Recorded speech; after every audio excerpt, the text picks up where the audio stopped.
Isaiah 3.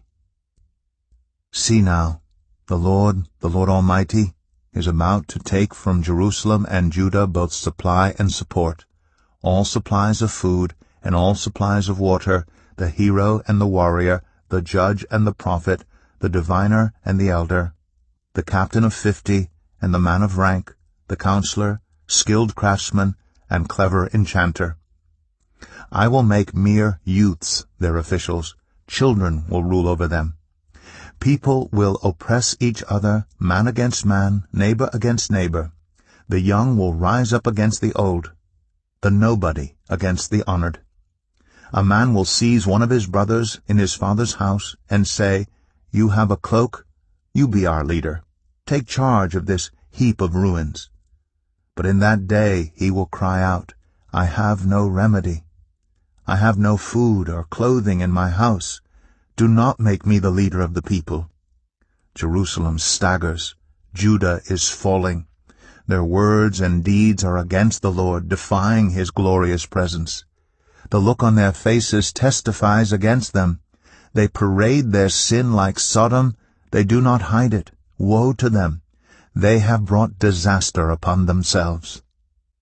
Tell the righteous, it will be well with them, for they will enjoy the fruit of their deeds.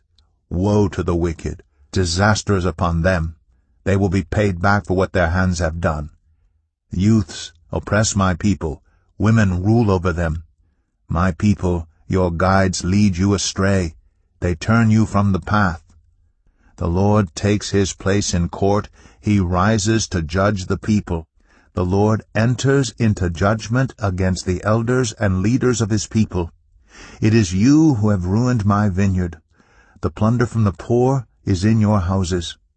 What do you mean by crushing my people and grinding the faces of the poor, declares the Lord Almighty. The Lord says, The women of Zion are haughty, walking along with outstretched necks, flirting with their eyes, strutting along with swaying hips, with ornaments jingling on their ankles. Therefore the Lord will bring sores on the heads of the women of Zion. The Lord will make their scalps bald. In that day the Lord will snatch away their finery, the bangles and headbands and crescent necklaces, the earrings and bracelets and veils, the headdresses and anklets and sashes, the perfume bottles and charms, the signet rings and nose rings, the fine robes and the capes and cloaks, the purses and mirrors, and the linen garments and tiaras and shawls. Instead of fragrance, there will be a stench. Instead of a sash, a rope. Instead of well-dressed hair, baldness. Instead of fine clothing, sackcloth. Instead of beauty, branding. Your men will fall by the sword, your warriors in battle. The gates of Zion will lament and mourn. Destitute, she will sit on the ground.